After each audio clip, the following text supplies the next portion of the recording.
Hello YouTube, Dave here again. Today we are going to be talking about one of my all-time favorite Dungeons and Dragons villains. You've seen the title of the video, so it's not really a mystery. I'm going to be sharing my thoughts on the newly released Vecna Eve of Ruin adventure. But before then, I want to just give a little bit of a background as to why I was so excited for this adventure to finally release. So going back to my earliest days as a fledgling dungeon master 25 years ago, oh my god, I always used liches as my major campaign antagonist. My second edition AD&D campaign had a lich as the major villain. My earliest 3.0 campaigns had liches as the major villains. And I just always loved the concept of the undead wizard. This is when I learned of one of the most famous liches in all of D&D, and that was the lich Vecna. And I became kind of obsessed with wanting to learn more about Vecna from that point forward. When 3rd edition came out, Vecna had actually become a deity. And I remember having already purchased the Faiths and Pantheons book for the Forgotten Realms setting. I was really excited to see how much of that same treatment the major core gods of the Greyhawk Pantheon would receive, the ones that were printed in the player's handbook, because the major gods of the Forgotten Realms got a couple of pages each dedicated to the history of the gods, some information on their church, their customs, and things along those lines that I was really excited to see, only to be really disappointed when the Deities and Demigods book for 3rd edition was nothing more than a glorified monster manual with not much more information about the gods than what was provided in the little blurbs in the player's handbook. Now that leads me to one of my favorite issues of Dragon magazine, because I was never a huge fan of Dragon. I always felt like I was one or two issues away of Dragon just kind of like swinging and missing for me, from canceling my subscription, which I had through my local game store. But they always ended up coming out with something that hooked me back in and made me want to keep going for a little bit. And the issue that I was really excited for was issue number 348 from October of 2006, because this is the Vecna Lives, the classic D&D villain returns. So this gave all kinds of really cool information on Vecna. They had done this for some of the other gods as well. Let's see if I can try to find where.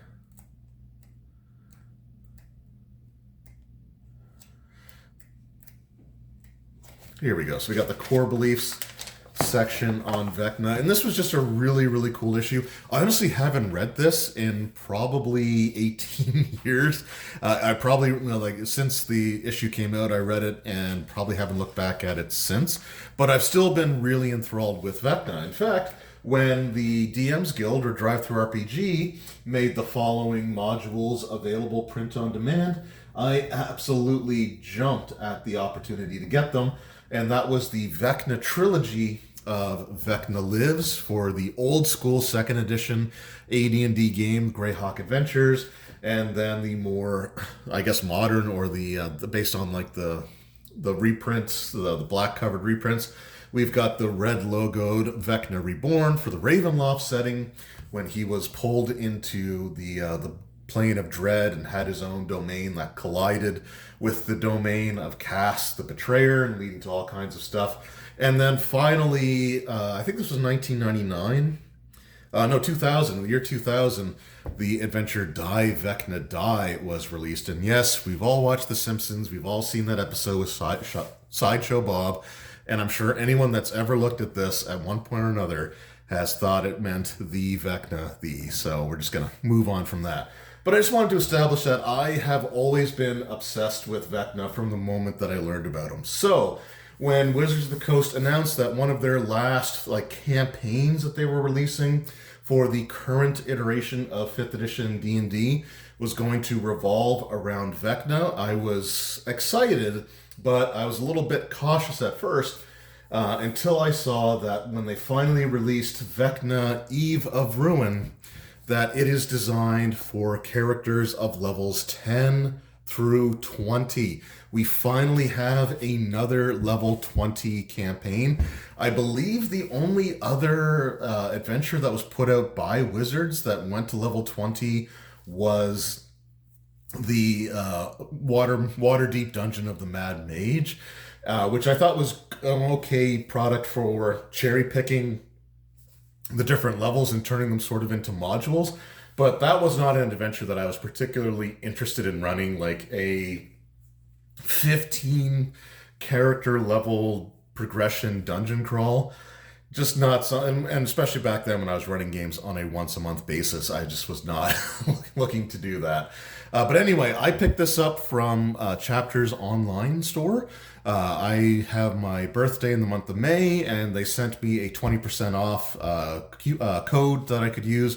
So I picked this up with that coupon code and got 20% off the purchase. I also ordered, because again, it is Vecna, I ordered the Game Store exclusive cover from 401 Games in Toronto. So these are items that I purchased myself. And I am absolutely 100% happy to do that because, again, it's one of my favorite D&D villains, and he is the focus of an adventure for 5th edition that actually has the right range of character level progression, and thankfully did not try to squeeze this into a levels 1 through 10 or 1 through 11 like they had done with things like Descent into Avernus, or even worse, levels 1 through 5 for Waterdeep Dragon Heist, where they were up against villains that would have absolutely destroyed characters of that low level if they were becoming that much of a pain in their necks. But instead, the book had them take like the Saturday morning cartoon sort of approach and just be like, well, we'll just, leave them alone and, let those little rascals keep thwarting us and I'll shake my fist at them. This is a properly leveled adventure, and I am super stoked about it. The core concept behind this is that Vecna is looking to achieve his ultimate goal of destroying, unraveling reality across the multiverse and reforming it in his own image to make him the supreme being, the only god throughout the entire multiverse, and to warp everything within the different planes of existence to his sort of sick and twisted ideals. Now, the adventure doesn't really begin necessarily with the characters becoming aware of that information, but instead what they end up doing at the very beginning of the campaign, and I don't want to spoil too much here,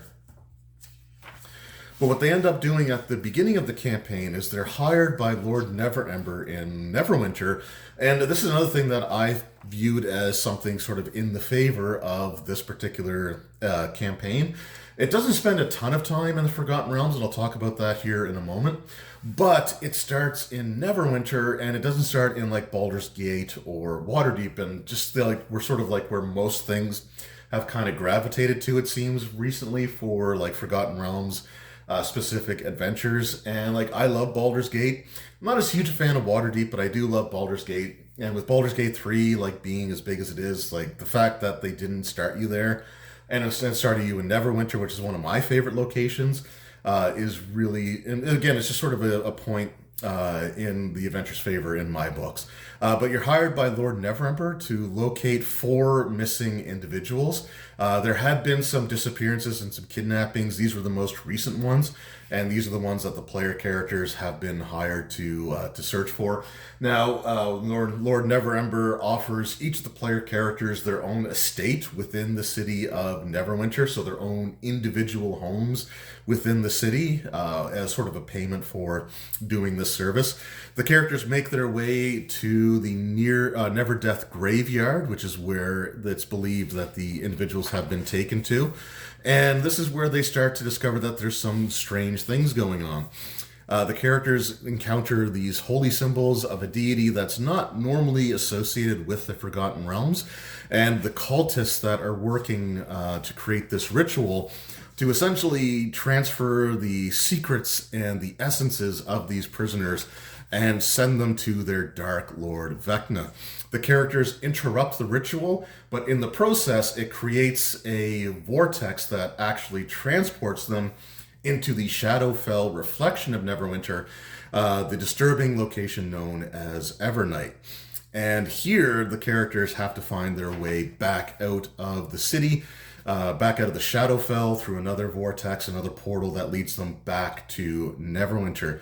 However, as they are transported or shunted from Neverwinter into, and I'm bad with names, Evernight. When they're shunted into Evernight, they have these sort of flashes of visions that unknowingly binds the characters to Vecna, something that is persistent with them throughout the entirety of the campaign. And as a result of being connected to Vecna in the way that they are, the characters are able to learn secrets and are able to use the power of these secrets so long as they utter them into the void, so to speak, and not just tell them to a specific person or anyone in general. They just sort of mumble the secret out.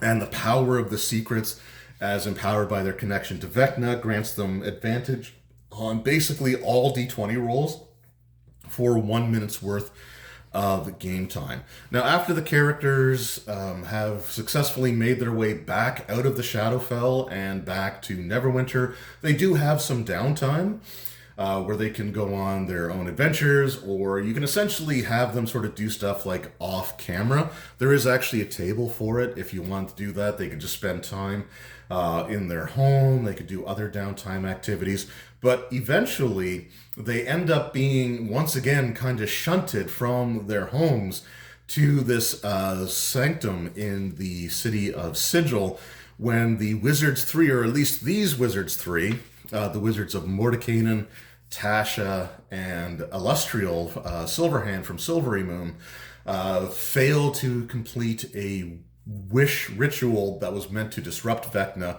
and instead it summons the player characters.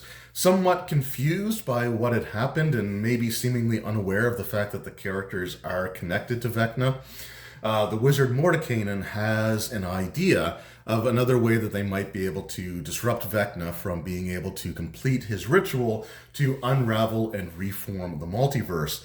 His belief is that the Rod of Seven Parts can be used to imprison Vecna the same way that it had been used millennia ago to imprison a demon lord by the name of Miska, the wolf spider. The problem is that the Rod of Seven Parts fragments are actually scattered throughout the multiverse in various D&D campaign settings. So I'm not going to go through everything here. Like I said, I don't want to spoil too much. But over the course of the campaign, the characters do make their way into the Underdark. They also make their way into the Astral Seas for some spell jamming. One of the rod fragments is found on the wreck of one of the spelljammers.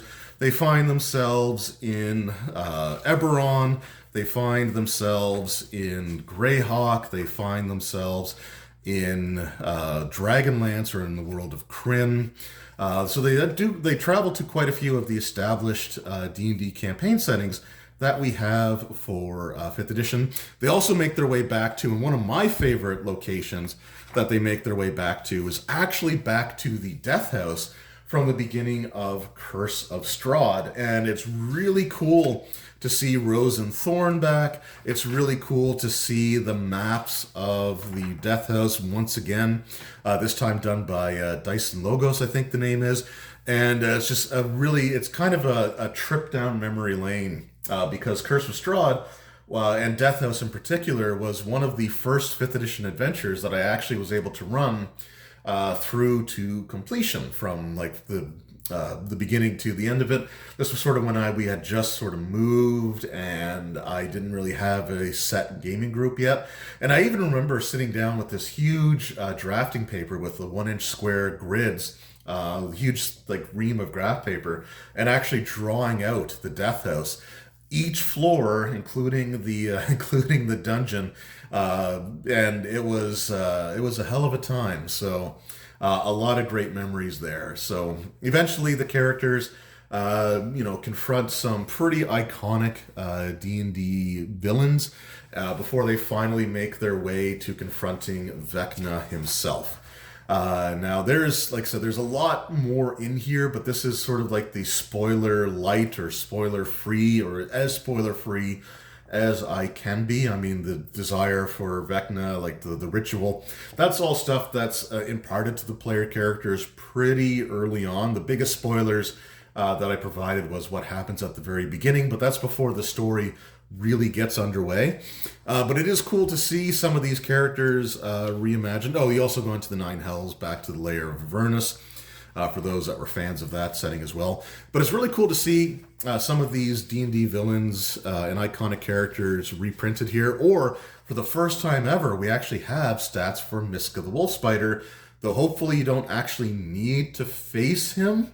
But yeah, this is absolutely brutally got Lord Soth from Dragonlance.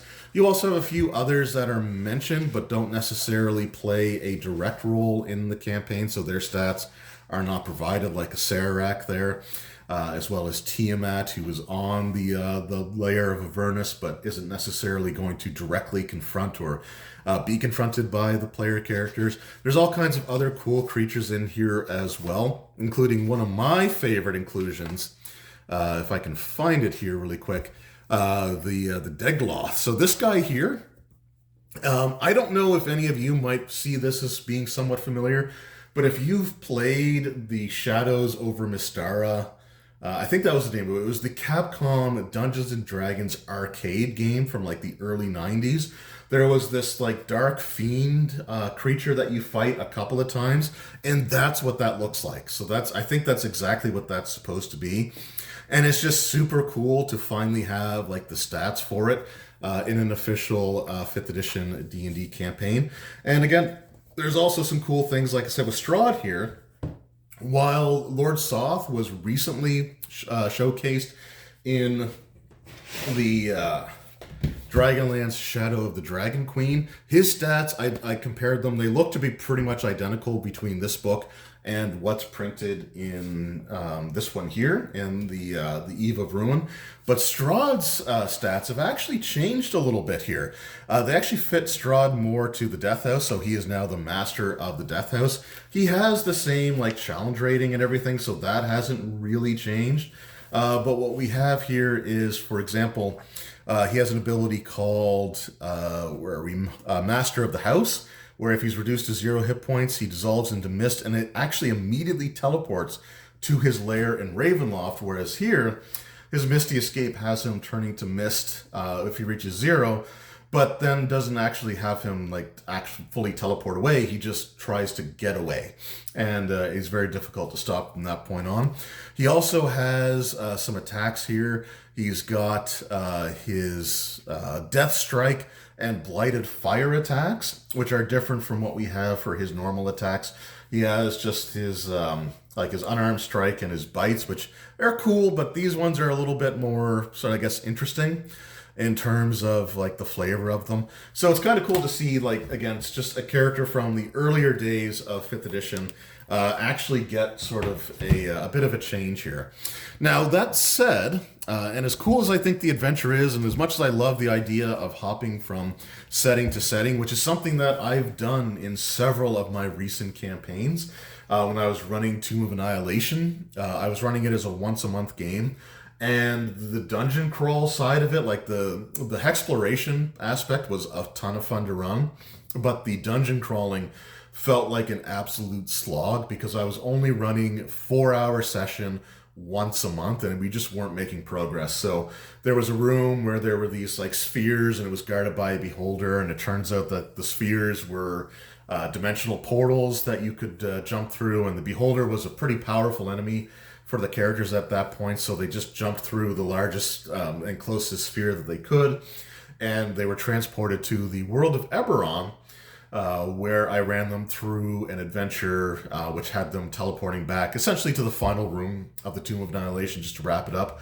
And I'm not going to lie, I completely stole that idea from Acquisitions Incorporated. I did it unashamedly, and fully admitted that I ripped them off as far as that's concerned, but I just wanted to get that campaign over. But my Rime of the Frostbane campaign also involved planar travel, because the characters actually started in the Nentir Vale, which was the default 4th edition setting. And there they found a portal that took them to the Icewind Dale region, where they completed that adventure and then also did some stuff there. So I am all for portal hopping, and I think that this is a really cool concept for a campaign. Also, the Rod of Seven Parts is a legendary artifact, and coincidentally enough, the 3.5 campaign that I'm playing in as a player, the storyline revolves around reforming the Rod of Seven Parts, which we've done in that campaign as well. And this was started like well before this was even announced. So the DM came up with that idea on his own and wasn't taking it from this, obviously, because we started that like nearly a year ago at this point, which is kind of crazy to think about. But yeah, so this is a really fun campaign. It's the right level progression, and it gives you the ability to sort of dip your toes into each of the major campaign settings that Wizards has released for 5th edition, especially like the old school, like established D&D ones. You got some Spelljammer in there. You have Greyhawk, even though they haven't actually released a dedicated Greyhawk setting book. It's cool to see that Greyhawk is acknowledged there, and I think the D&D 1 or the next version of D&D, Greyhawk is once again going to be the default setting. I think that's the case, or at least it's going to get a setting. I try not to follow too much news, actually, because I want to be surprised when stuff actually comes out. But that's cool. It's great to go back to Dragonlance, and what's cool about the Dragonlance section as well is that it's not buried in like the War of the Land storyline, and instead revolves around something completely different. So you get to see a different side of the setting, and not just like the major one that they touch on in Shadow of the Dragon Queen. So it was really cool to see a difference there, but it was also great to see a callback to Curse of Strahd, which was a well-received campaign from back in the day. And like I said, the Death House was one of my favorite parts to run there. Yeah, I think it's a great campaign. I know that there's some people, I haven't really looked too much, and like I haven't watched any reviews or anything, but I've seen thumbnails. I've seen people like posting about how they would change or fix Eve of Ruin, and truthfully, I'm kind of there as well. For example, while I like the idea of like plane hopping and going to all these different campaign settings, I feel like they had a chance to use some of their other settings and just kind of didn't. So for example, when I run this, my plan, instead of going to the Underdark, because like the Underdark section deals with like worshippers of Lolth, but like there's no drow, or there's I may have missed some of them. Like there is an elf follower of Lolth, but it doesn't specify that they're a drow. There is a drow later on in the campaign, so it's not like they just didn't want to use the drow terminology for some reason. But you've got like bugbears and hobgoblins and grimlocks and some demons and stuff, which is fine. But I think what I would do is I would actually have that first section take place in Ravnica. And it could be a situation where maybe the Rod Fragment is held by like the Guild of Rakdos or the Golgari, or maybe even someone like the Simic or Azorus guilds have the Rod Fragment, but they need something in return for relinquishing it to the characters. And you could just sort of move the Underdark section and just have it sort of be like in the sewers or in the Undercity of Ravnica, and you didn't have to change necessarily a whole lot there, because there's not a ton of like stuff that really screams Lolth. I didn't mean to bump the camera there. That just like there's not a lot that really screams like Underdark, Lolth, Drow, like sort of thing. So you could easily change that. I think that I would. I would probably also change the Avernus section for something else as well. And I think I might actually have that take place on Wildmount, the Critical Role setting there, just to get some use out of that book. So I would definitely make some changes as well. One of the other things that I was initially really disappointed when I saw, but sort of became a little bit more okay with as I looked at it, was Vecna stats. One of the things that I have said about 5e for a while now is that the creatures just aren't as powerful as they should be. And while the ritual that Vecna is performing does reduce his power from the god that he is back to something more equivalent to his, I guess, pre-god form, his arch-lich form, or whatever you want to call it, I still felt that there were some things that were a little bit lacking. Like, number one, only having a 22 intelligence. Like, I know he's a humanoid, or he was a human, and 5e likes to cap their stats, but I mean, Tasha has a higher intelligence than a literal god of secrets and one of the most powerful liches in D&D history. So I would definitely be changing some of his stats around. I would also change the undead in general in 5e to going back to having the D12 for the hit dice. Like, I understand that, yes, they do get a con modifier now in 5th, which they didn't in 3rd, which is why they had the D12 hit dice.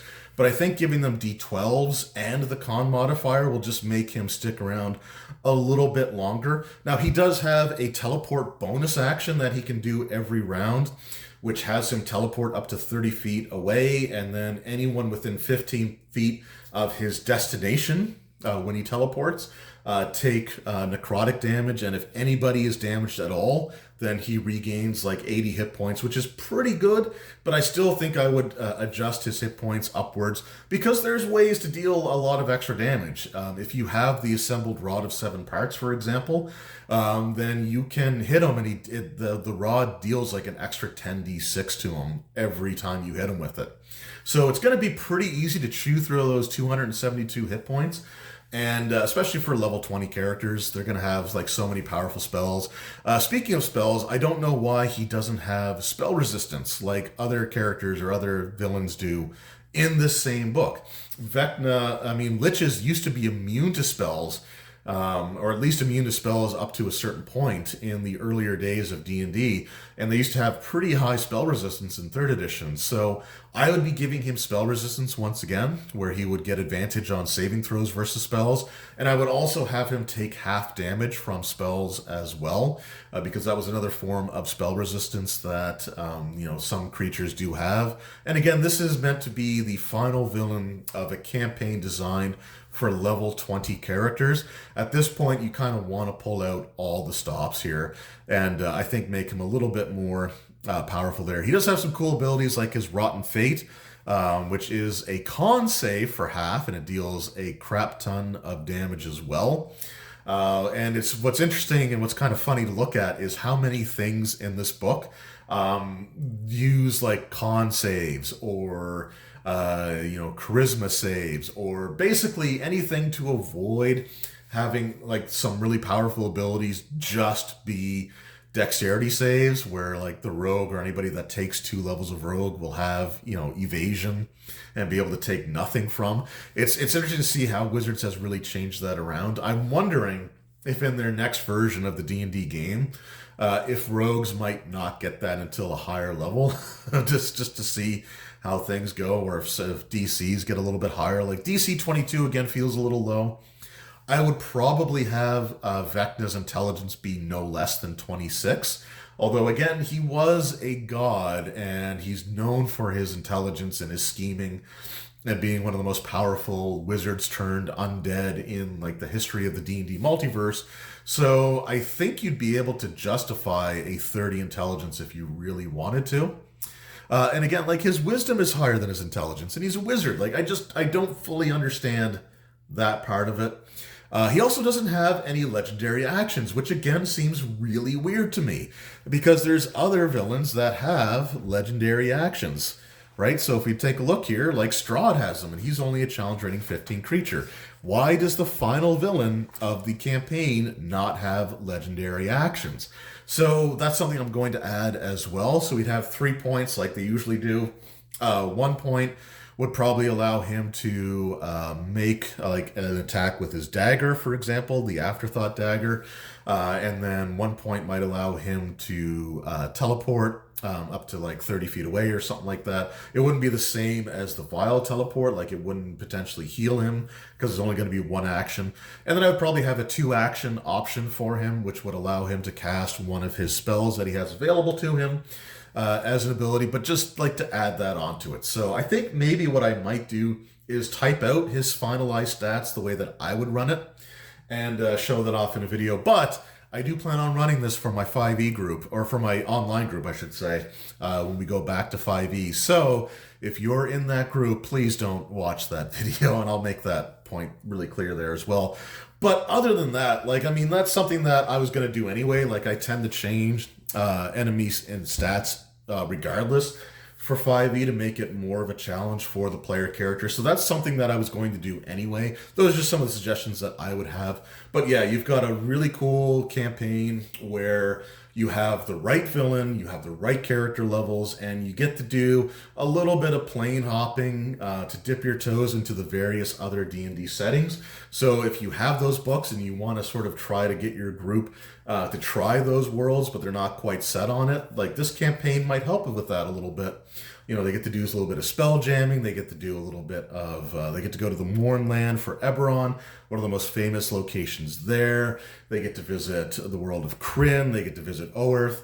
It's just, again, I think it's, they get to visit Ravenloft. It's just a really cool concept, and something that is a DM who has used planar hopping, I am all for. So I think that this is one of my favorite 5e adventures that has come out throughout the history of 5e. I don't know if it's number one yet. Rime of the Frost Maiden is still my current, like, number one favorite, and I will be doing a video ranking the adventures again, because I want to get back to, like, my ultimate 5e like retrospective and review, going over the different products and stuff that have been released, and the campaign adventures is going to be one of the categories that I look at. But this is definitely number 2 or 3 now for me in terms of favorites. It has my favorite D&D villain, and it has, again, it just has, it's about time that they did something for, like, level 10 through 20. And as sort of a celebration of 50 years of D&D, having one of its most iconic villains requiring you to reassemble one of D&D's more iconic artifacts, and then visiting some of the more well-known and well-loved campaign settings. I think that's a pretty good way of honoring, like, D&D's history. I know, like, there's a lot of people that are anti-Wizards of the Coast these days, and if you are, then that's fine. It's, you know, your prerogative. But I'm looking forward to this. I was excited about getting something Vecna related, and like I said, I was so happy that it came out that I purchased both versions of the book. So the Game Store exclusive and the standard retail. The next adventure book that comes out is, I think, Tales from the Infinite Staircase or something like that. And that is another compilation book with some reprints or updates of classic, like, first edition AD&D modules. I will be purchasing that book as well, but I'm just going to be getting the retail version. I'm not going to be picking up the Game Store exclusive cover. I only did this for Vecna because Vecna is, again, one of my all-time favorite villains, in case you weren't aware. So there we go. That is Vecna, Eve of Ruin. That is my spoiler light review. If you want me to do a more spoiler heavy look at the campaign, let me know, because there are some pretty major twists and turns that I left out of this video. You might have caught a couple glimpses of some of the other individuals involved in this campaign that I didn't want to discuss here in this video. But if you want me to do a more spoiler intensive video, let me know, and I'd be more than happy to do that, because it just gives me more chances to look at stuff involving Vecna. Also, if you want me to do videos on the Dragon Magazine article and the reviews of these 3 modules, which I haven't actually had much of a chance to look at, sadly, since I've got them, let me know that, because I'd be more than happy to revisit those as well. So once again, thank you all so very much for watching. I truly appreciate it. Every view means the world to me, and I will see you all next time. Until then, take care.